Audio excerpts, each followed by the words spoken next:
नमस्कार. आज आरंभ काउन्सिलिंगकडे मेडिकल काउन्सिलिंगसाठी रजिस्टर्ड असणारा एक मुलगा ॲडमिशन झाल्यानंतर फीडबॅक देण्यासाठी आलेला आहे. सगळ्यात अगोदर त्याची ओळख करतो तो म्हणजे अजय कुमार माने.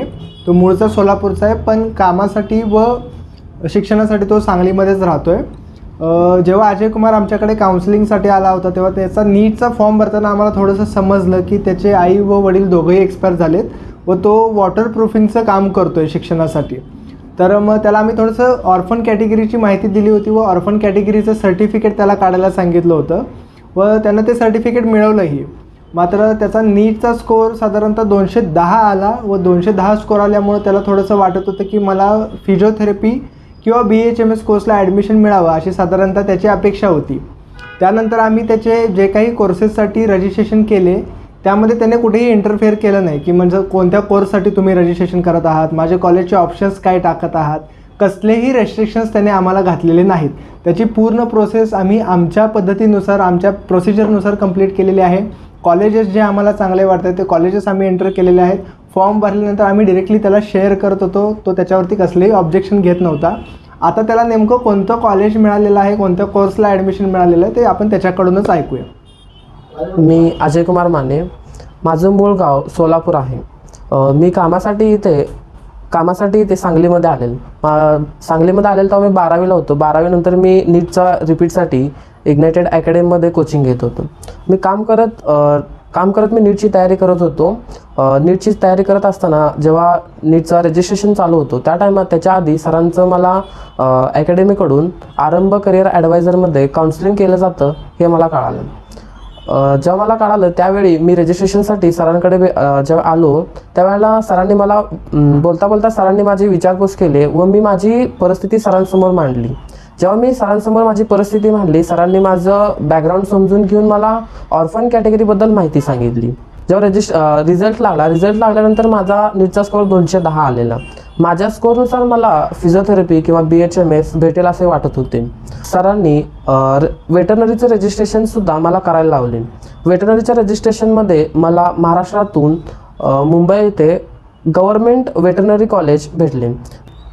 कमी स्कोअर व माझं वेटरनरीच्या फर्स्ट रँकमधून माझं तिथं ॲडमिशन झालेला आणि त्या कॉलेजमध्ये मी एकमेव स्टुडंट होतो ऑर्फन कॅटेगरीमधून.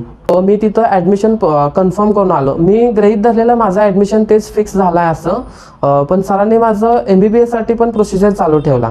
MBBS प्रोसिजर जेव्हा चालू ठेवला फर्स्ट राऊंड आणि सेकंड राऊंडमध्ये माझं पण अपेक्षा होते की बाबा मला भेटेल असे, पण फर्स्ट आणि सेकंड राऊंडमध्ये सरांनी सांगितल्याप्रमाणे मला काय फर्स्ट आणि सेकंड राऊंडमध्ये कॉलेज लागलेले नव्हते.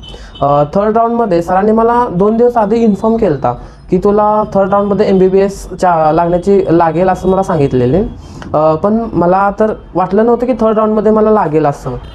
थर्ड राऊंडचा रिझल्ट लागला आणि सरांनी मला फोन करून सांगितलं की तुला HBT Cooper medical college Mumbai येथे अलॉट झाले आहे. मला विश्वासच बसला नाही की मला MBBSला ॲडमिशन झालं आहे असा. सीट भेटल्यानंतर मी संध्याकाळी सरांकडे आलो व जे डॉक्युमेंट्स आणि जे काही लागणार ते मी सरांसाठी विचारायसाठी मी सरांकडे आलो. सरांनी मला तिथे लागणारे डॉक्युमेंट्स आणि तिथले झेरॉक्स कॉपी DD कसं बनवायचं आणि किती वाजता इथनं निघायला पाहिजे, किती दिवसाचा वेळ आहे, मला ते वेटरनरी ॲडमिशन कॅन्सल करून ॲडमिशन इकडं करायसाठी फक्त 4 दिवस होते. सरांनी हा सगळा मला नियोजन करून दिला. सरांनी सांगितल्याप्रमाणे हे सगळं प्रोसिजर करून आलो, पण मला DD भेटत नव्हतं. ॲक्च्युली मला मुंबईमध्ये DD भेटत नव्हते SBI बँकेकडून. मग मी सरांना सांगितलं मला DD भेटत नाही आहे म्हणून. जेव्हा सरांनी सांगितलं सरांनी मला 2 मिनटं वेळ घेतले आणि सरांनी 2 मिनटात मला फोन करून सांगितलं की तिथं भेटत असतील तर बघ, नसेल तर मी तुला DDचं नियोजन करून देतो. मला कॉलेजमध्ये जायला वेळ झाला. कॉलेजमध्ये गेल्यानंतर माझे डॉक्युमेंट्स चेक केले व मला हॉस्टेलवरती थांबायला सांगितलं. मी हॉस्टेलवरती गेल्यानंतर सरांचा मला फोन आला. मी सरांना सांगितलं जे काही झालं ते.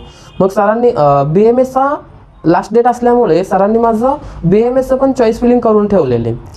दुसऱ्या दिवशी मला तिथं ॲडमिशनसाठी मी गेलो कॉलेजमध्ये. तेव्हा माझं ॲडमिशन कन्फर्म झाला. माझे डॉक्युमेंट्स वगैरे सगळे बरोबर असल्यामुळे माझं ॲडमिशन कन्फर्म झाला. सरांनी सांगितलेल्या सेटनुसार 4 सेट मी झेरॉक्स तिथं दिल्यामुळे मला तिथं ॲडमिशनसाठी कुठलाही अडथळा आलेला नाही आहे. जेव्हा मी ॲडमिशन प्रोसिजर करत होतो त्या टायमाला तिथले आलेले पेरेंट्स व तिथले स्टाफ सरांचे कौतुक केले, कारण थर्ड राऊंडमध्ये कमी स्कोअर व टॉप 5 मधला गव्हर्मेंट कॉलेज भेटल्यामुळे